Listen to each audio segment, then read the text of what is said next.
Good morning, welcome back to my channel. Okay, so as you saw, I just got, what?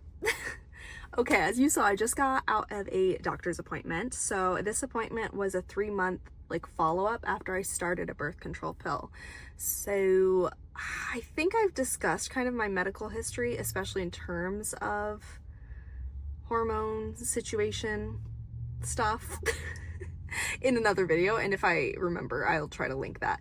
But basically I have been really finding that my hormonal changes are a big struggle, especially in terms of migraine severity and treatability essentially, and my mood disorders. Okay, so I feel like I've unofficially been diagnosed with PMDD because I was just experiencing everything for half of the month, the what's it called, luteal phase. I haven't had my breakfast yet, so I'm not awake yet.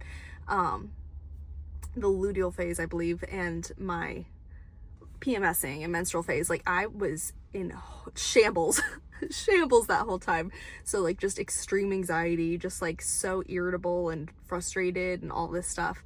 And then also on top of that, increased frequency and severity of migraine attacks, where they weren't even responding to my medication treatment plan that usually works totally fine. Actually on baseline standard migraine day, I can even just put caffeine as my first line of action, have an extra cup of coffee, and that can alleviate all of my symptoms totally fine. But when it's one of those menstrually related migraine attacks, I do the caffeine, I do a painkiller, I do my prescription, I do all the things, and it doesn't do anything. So anywho, I feel like I'm being watched. Let me find my lip balm. But yeah, so I've kind of been going down this path. I had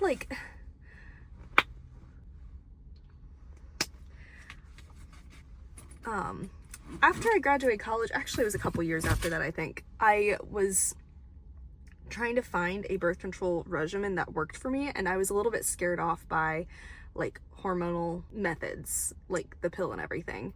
So I ended up having a copper IUD placed, and I've had a good time with that. Obviously it's effective and it's wonderful, and I liked the fact that it was not impacting my hormones. However, like I said, I've been really noticing that I'm struggling with my hormonal changes, so I've been very interested in a while now in having something that's going to help make me more stable. So we started a birth control pill, a low estrogen one, because the increased estrogen puts me at risk with my migraine with aura. So that's that on that. So yeah, 3 months have gone by, and I just followed up with her, and honestly, I'm really liking it. I'm finding it to be really good support in managing those hormonal shifts. I'm still kind of wanting to just get rid of the period, have a hormonal IUD placed maybe, or something like that. I'm just kind of interested in I don't want this to be an issue at all anymore, because even though I've felt a lot better because I've been so stable hormone wise for most of the month, the period section, even though it's a lot less severe than half the month, even though it's around 5 days, that time still sucks. Okay, I'm still very anxious and not having a good time. I'm finding that my migraine situation has been a bit better. I only recall I just had my period. Did I even have any significant, I felt like I was a little headachy, which isn't really the right word for it. It was just very mild migraine symptoms for most of it, but that wasn't the extent of what I'm used to having to deal with. So I do feel like it's been better, but I don't know, I'm just not 100% satisfied yet. But I didn't request any changes right now. I told her I don't really know long term what I'm wanting to do with this, because she asked me if I did want any changes, did I want to remove my copper IUD, that kind of stuff, and I just don't know. TMI, but I am 30, and I've been with my significant other since 2012. Okay, so he's my fiance, and I don't know, we're not gung-ho we're gonna have kids, but if we are to have any kids, I'd want it to be in the next 5 years ideally. So it's do I want to get a more long-term birth control thing implemented now when it could totally change in the next couple of years. Like, I just am so uncertain with what I'm wanting to do. I don't know. I don't know. Stressed even thinking about it because it's just like, I don't know. Anywho. Let's carry on the rest of my day. I have 2 buildings to cover today. I am fearful that I'm only gonna have time for one, but we'll see what happens. So I'm going to be going to an inpatient psychiatric hospital up next. And if you're new here, I'm a consultant registered dietitian nutritionist. So I kind of have just like, for the company I work for, there's contracts with different healthcare sites, and I've just been assigned some of these contracts. So I'm the primary RD, I think actually at all of the places I'm going to this week. Well, actually, no, that's not true. Stay tuned. But for the things today, I'm the only person like really going to these buildings. And there's usually a lot of work to be done. I don't really want to think about what's coming yet. I want to eat my brekkie, my breakfast. I don't know why, but I didn't brew a cup of coffee to go. Like, I just had 1 cup of coffee while I was getting ready, and I've been in this weird phase where I'm only wanting 1 cup of coffee in the morning. I'm usually like a 1 to 2 coffee a day person, which was a feat because I was like creeping up with my coffee usage, and I had to really cut back because like I mentioned earlier, sometimes I'll turn to coffee as my first line treatment when I'm feeling migraine symptoms pop up. But if I'm baseline having so much caffeine already in the day, it's less effective. So I'm like, we gotta rein this in, amongst other reasons, of course. But I try to forcibly make myself be a 1 cup of coffee a day person. And now I'm a little more flexible again, but I keep like defaulting to just 1, which is good. I don't know why I'm acting like it's not good, but like, I just feel like I want my fun little drink here.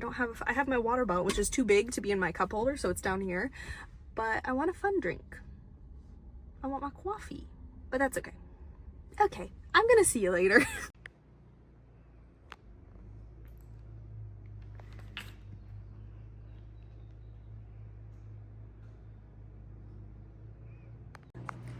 Hi, I did not update you at all yesterday. I don't know, I got very fatigued. Je suis très fatiguée. But yeah, I know I need to update you on, okay, what? So clearly I know there was a clip of me charting remotely at home, so that was me covering building number 2. That's actually where I'm about to head right now today. So I will recap whatever happens with that. But I actually didn't even end up doing any charting because I logged in and nothing was due.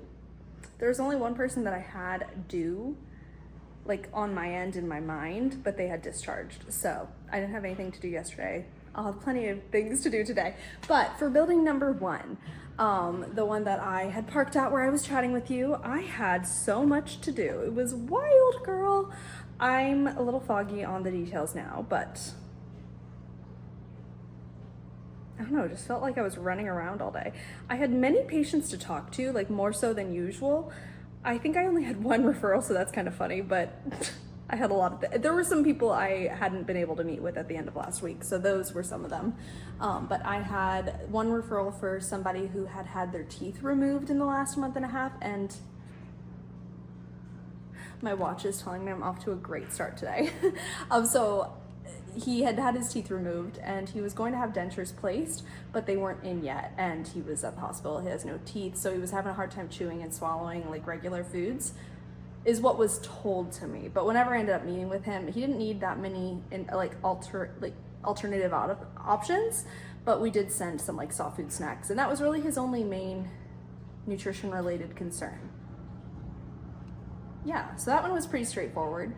I was finally able to meet with this girl who has a gluten-free diet ordered. I thought I knew that she had celiac disease, but I forget if that was official or whatever.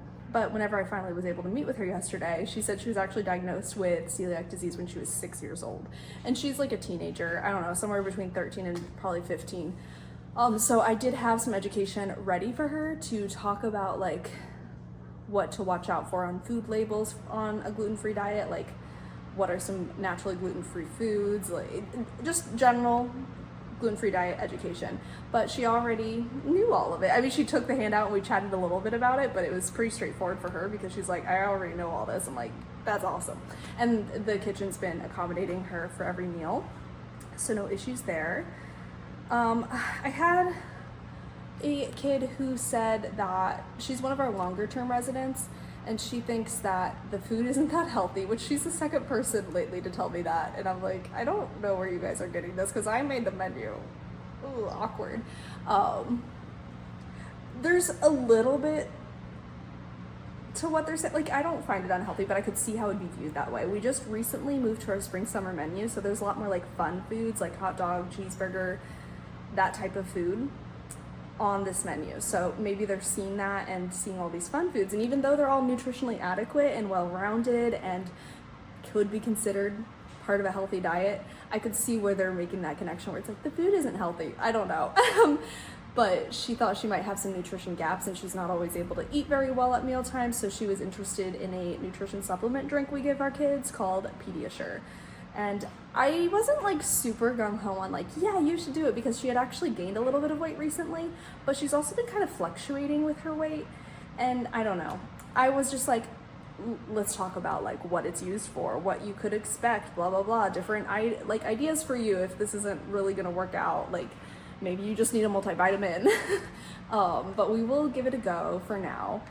She doesn't have to use it frequently, but she has access to it now, and I'm going to check in with her later to see if she has any continued weight gains, and she knows that if she does have continued weight gains, we might have to look into a different thing. I also had a really vague person on my radar, like their nutrition risk screen just said like doesn't eat well or something like that, very vague. And then when I met with her, she described like kind of scary, significant disordered eating tendencies. And I was like, why did they admit you if it's really as bad as what she's describing, of course? Because if someone has an active eating disorder that is threatening their health, I'm not there every day. So like, we're not an eating disorder facility, and if it's severe, they need specialized care. So we chatted about it. It sounds like she hasn't had a lot of attention put on it before. Like, it didn't seem like the rest of the healthcare team was aware of it. And I mean, I wasn't even aware of it until I talked to her, because like my thing was so vague, like doesn't eat well. So we talked about that. I gave her some education. We set some goals. I ordered her the protein drink as well as needed, just in case she's struggling with a meal, but is feeling up to having the drink. And I'm considering having like nursing staff give it to her after every meal, so then there's less of a barrier for her to access it, but we'll see what we need to do. We talked about the risks and possible impacts of not nourishing her body well, and I think it really freaked her out, which might be a good thing. I tried not to like come off like a bad guy, but I did try to say like, this is very serious, like these are the things, and she wasn't aware of any of them, so I don't know. To be continued on what's going on there. She's pretty new to our facility, so I don't know her that well yet. I feel like I'm forgetting some. I don't know. That's kind of it right now. Like, there were other things, but they're not sticking out to me right now. So what I'm doing currently, I just heard the laundry, thank goodness. I am ready for work. I wanted to put away the laundry, and I knew it was about to end, so that just finished. I'm gonna put away the clothes, and actually I have something to unbox with you. So once I'm done with the laundry, it'll be like a treat. It'll be like a reward. In a second, I have an unboxing. I'm so excited. Okay, I'm sorry about the background noise, but the dishwasher's running. So here is my unboxing. So this is a monthly book subscription called Book of the Month, and I picked 2 books this month. This one is called The Bombshell. Hello. Can I help you? I'm gonna have to give her a treato in a second so I can leave. Okay, so let's read what The Bombshell is about. Oh God, that's long. Is there like a quick blurb? There's not a quick blurb. Okay, let me read it and give you a summary. I actually couldn't focus on reading that, so no summary, I'm so sorry, but I will have this linked so you can check it out. Now, I know that I was just about to make, this was one of the selections of the month, but I saw this as I think an add-on, and it doesn't get released. Oh my gosh, hold on. It doesn't get released until like later this month, so I'm actually getting it early, but it sounded so intriguing. I think the concept, I could be super wrong, but even based on this little sentence here, there's this guy who can taste like the last meal of ghosts around him or something like that. I don't know. It sounded wonky, and I'm a dietitian, so I love food related stuff. I don't know, it just sounded very intriguing. So that's actually something I'm very excited to read, and I may even start that next because I am in between books right now. So that's exciting. They also always send a bookmark. So we have, oh gosh, it's shorter than the book. Why did I think it was taller? I don't know. It always has a cute little quote. It's been pages since we met. Cute. Okay, so that is the haul. Let me see if they fit on the bookshelf. Oh gosh, she's getting full. This is my book of the month shelf. I may need to move some of these things that are not book of the month to a different shelf to keep the energy going. So I've read all of these book of the month books from Kiss Her Wants to Meet For Me up to Honey. I've only not read the one on the very end by Kristen Hanna, The Women. That's the only one I have not read, plus these two obviously. Yeah, let me add them. Okay, they have been added. I moved 2 books up to this shelf. I put them there. So yeah, the book of the month shelf continues. Okay, that's all for now. I'm gonna head off to work now. I'll see you later. Salut! I have sucked at updating you. I've gone to 2 buildings now, so I'll chat about the first things first. They were both inpatient psychiatric hospitals, as they always are. So one that I go to regularly, let's see, I did a nutrition group session. I had 3 people come, which was decent ratio, decent participation, nothing really stand out. We just kind of went through the different sections of the My Plate, and like I gave them ideas how to like incorporate different groups and all that, food groups into their diet and everything. And you know, actually the people were quite engaged. Now that I'm thinking back, this was so long ago that I forgot how it went. I assessed literally everybody that was actively admitted, which was stressful because like half of them discharged while I was there. So I was like, I don't know what's going on. So I made sure to enter a note on everyone just because I was like, I don't know what's happening.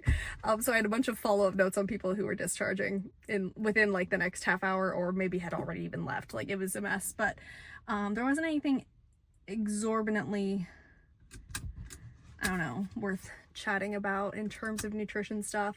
There are some interesting nutrition cases at the hospital right now. There is somebody that has like kind of obscure food allergies. She mentioned melons and celery and fish, but she was like very specific with the fish. She just said perch, and I was like, I'm just gonna write down fish. Like, I don't know. We don't serve much fish anyway, so it's not a big deal. There's cod every once in a while, but she will get an alternative for that meal. But the bulk of what I was doing there actually was with their menu cycle. We just recently created a 1-week menu cycle that, you know, they rotate every week because the length of stay is usually quite short. So there's not going to be people seeing the same meals week after week after week, except the staff. So they won't like that, but it's fine. And I've basically finalized the 1-week cycle, but I've been needing to go through and build their standardized recipes, which has been a daunting task, but I made a draft for the whole thing today. It was glorious. It was wonderful. I just pulled some of my old drafts and then updated it for what this current menu cycle is, and then I printed it out, gave it to the main person that's leading the dietary department, the kitchen menu stuff, and she's been giving a lot of feedback. Printed out, gave it to her. She actually wrote a bunch of notes that I was like, uh-oh girl, I gotta leave. I got somewhere else to be, but I will take your notes with me. So I have all of these that she has noted up to make sure that we have like correct cook times and stuff like that. And I'm not sure what else she'll have notes on here for, but it will be very helpful because I've tried to include like allergens, cooking instructions, serving sizes, stuff like that. So the draft is done. Now I just need to make sure I update it soon. And gosh, I think that's it, but that really did take a long time. So then I moved on over to where I am currently, which is another inpatient psych. I haven't been going to this place regularly for a while, but I'm about to start coming every other week, and specifically to hold a group nutrition education session with the patients, just to make it work for everybody's schedule. So it's a very similar situation to the one I just mentioned, like we went through the My Plate, whatever. So I came late in the day because this is when the dietitian that mainly is leading this building, when she's coming because of her availability. So I joined her today so we could run through the group stuff together. So she actually ran the group herself, and I was like having imposter syndrome like crazy because she was doing a stellar job. I was so impressed, like watching her like engaging with the patients. They were a really great group, but like she was doing an excellent job. But yeah, same general topics that I cover in all of my groups. And once we finished that off, she was chatting with a lot of patients one-on-one, and I started implementing the group education session notes for each patient on the electronic medical record system. But once she was available again, I had to make sure she knew how to do that too. I've given her like the tools to know how to do it, but I wanted to make sure she had seen it and like knew the flow of it and everything. So that went pretty well, and I was able to catch up with her and see how she's doing with this building, because it was kind of a recent transition in the last like month and a half, maybe 2 months, that she was onboarded, trained, and like she's just here now and she's enjoying it. So that's a good thing. So we kind of discussed all things related to this building, and it went way later than I hoped it would, but like it is what it is. There's a lot of patients here today. It was very unusual for what I'm used to for this building. But my job here is done for the day. I'm actually going to be coming next week for my group session, and then we're going to alternate. I'm not sure if that's going to carry on long term, because I could see her doing it on a weekly basis, but whatever, I don't really care. Because the only reason I say that is because when we chatted today, basically she told me the weeks that I'm coming and doing the groups, she still wants to do the individual assessments to get her work hours up. And I'm like, that's fine. Like, you go girl, you do it. So I don't know if it's going to continue to be productive to have me doing the groups, if she's still going to have to come in later that day. But I don't know. That's a problem for future Casey and colleague. So now I'm going to head home. I was really considering getting fast food, but nothing sounds good to me right now. So I'm going to have some leftovers. Pizza at home. Yeah, so I texted my fiance to see if he could start heating it up for me, hopefully, because I have a bit of a drive. But on that note, I'm a go. I will see you tomorrow. Oh my gosh, tomorrow is actually going to be very fun because I'm going to be going through my fragrance like Project Pan progress with you. Stay tuned for that. But then we'll carry on to business as normal in the next video. Okay, toodles.